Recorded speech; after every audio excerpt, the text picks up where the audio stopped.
So guys, the other day I was talking to one of the members of my Chew Crew email list. I sent out an email on rest and recovery, and he replied back to it with something I want to share with you guys. It's really important. It's important at a younger age, but especially if you're an older grappler, this is really freaking important. It's like critically that you do this correctly. If not, you're going to have a very short run in jiu-jitsu. It's not going to last very long for you. And so I sent this message of recovery, and this guy replies back to him. We'll call him Bob. He says, "Thank you, Chewy. I for sure need to hear this as a 47-year-old grappler. I'm trying to train daily and attempting to get at least 3 to 4 times a week, going twice a day. So 2 days, 3 to 4 times a week. You're crazy." He says, I'm trying to get to where I'm optimizing everything like you mentioned, but by Wednesday, it's just difficult. I'm trying to focus on very technical rolling, and I'm only 3 years in, and it's difficult to find that sometimes because, he's still relatively new. And he says, "I understand why it's important, but I just have this urge to learn skill and to improve, and I forget stuff so quickly. So to make it stick, I feel like I need to and want to be on the mats for the maximal amount of time while also creating some focus for myself during the sessions. I give myself rest when I start to have trouble sleeping or hurt, but mostly I'm trying to throttle intensity, quantity versus quality."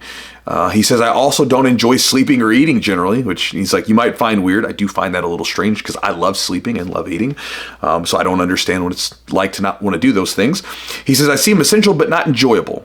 And so, kind of shares it out. Now, I bring this up. This may not be your problem, but I bring this up because I see this. I've done this. So I'm guilty of this kind of mentality too when I was younger.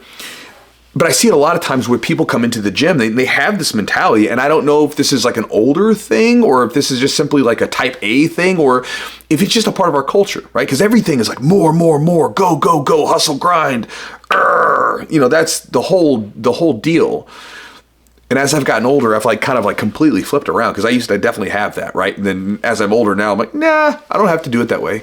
I can be way more intentional about the way I approach this stuff, and I can get a lot more for a lot less time, right? This is true with my work. This is true with my training. I'm coming to you from a guy who competes pretty well, done pretty well for myself. And, for the last number of years, I train hard 3 days a week. I have some rolling mixed in other times and let some drilling and some light stuff and some lifting, but hard rolling 3 days a week, usually on average. Sometimes if I get a little frisky 4, but most of the time 3. And again, I do this stuff for a living, and I'll go compete against black belts and do very well for myself. But I bring this up because if you're an older grappler, that mentality right there, if this guy keeps training like this at 47, he's going to be done in about a year, maybe a year and a half, maybe 2 if he's lucky. Body's just going to run down because you see that he said by Wednesday, I'm exhausted. I'm just running into problems. So he has a rest problem. He needs more rest. So he's trying to beat that problem with more activity. He says, I'm getting, having trouble remembering things and, all this stuff. But then what are you doing? You're training more. To me, what that tells me, and if I had a student talking to me, I'd be like, okay, well, we need to back off. I had a student with this not that long ago, sending me text messages, sort of having this sort of mental battle with wanting to take a rest day, but feeling like you need to go harder. And I was like, I'm going to give you permission as your coach. Take 2 days off. Come back and tell me how you feel when you come back. Comes back to the gym. Man, I felt amazing. I felt mentally sharp. I was excited to be here. I didn't feel any sort of lethargy. Imagine that. Right? And that's what I'm getting at. What kind of training session are you going to get more from? The training session where you're like, oh God, I'm so tired. I'm sore. Oh God, I'm just kind of going through the motions. I don't even want to be here today. Or the training session where you took a day off because you went hard on Monday. You took a day off, come back on Wednesday. And you're like, I'm ready to go, man. Let's get some rounds in. Let's focus on our drilling. I'm ready to go. Which one do you think you're going to get the most from? I mean, think about it from any other aspect. Life, lifting, training, whatever. In your life, if something frustrates you, if you start to run into a wall, or you feel like you're burned out, what do? If you're lifting weights and you're trying to get the most from the next set, what do? If you're doing some sprints or some cardio and you maybe have an interval and you're trying to get the most from the next interval, what do? You take a break, take a little rest.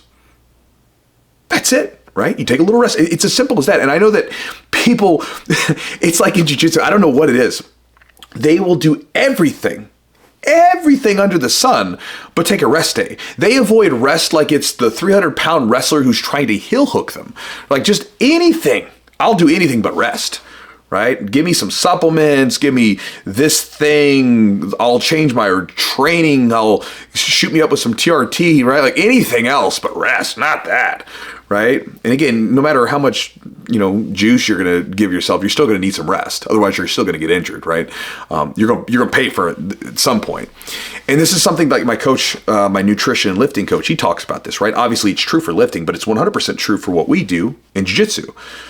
Your rate of improvement is limited to your rate of recovery.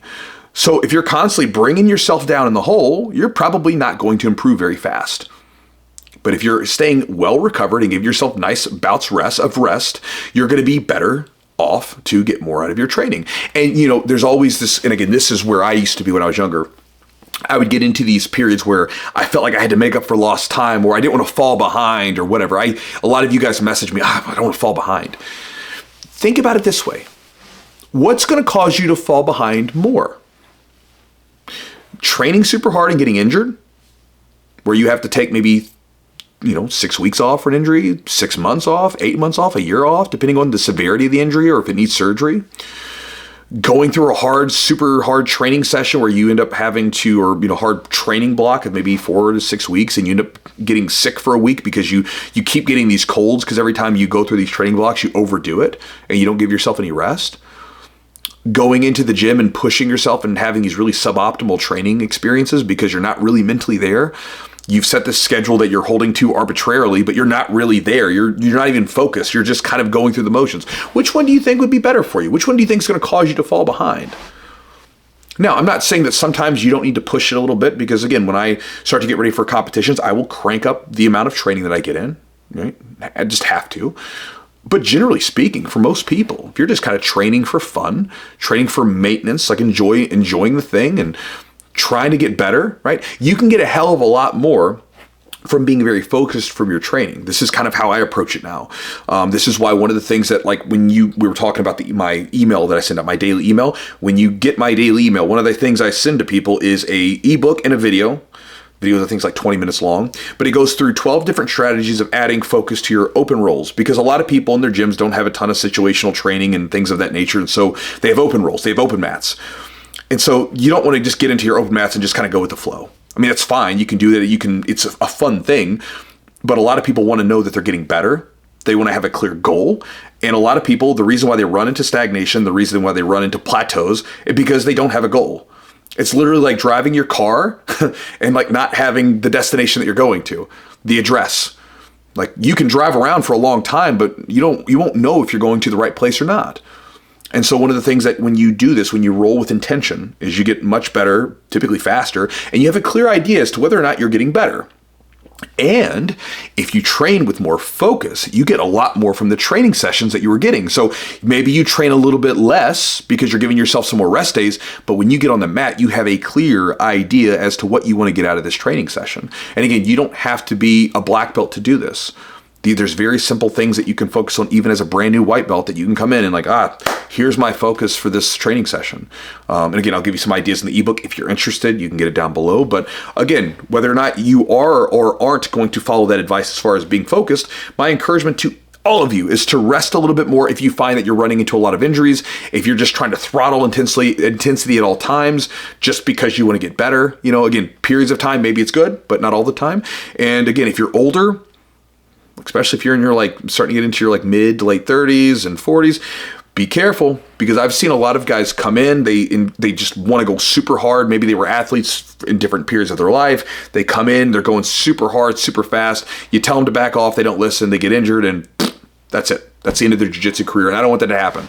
As I get older, I'm more focused on longevity. I want to help you guys do the same. I want you to be able to train until we're a bunch of old farts running around moving a little bit, but we can still train in some regards, right? So anyway, just an idea to chew on to you guys, just sharing this with you because it's something I see happen in jiu-jitsu all the time. I think it's a big problem. I've talked about it numerous times. Rest a little bit more when you need it, and don't see it as a bad thing.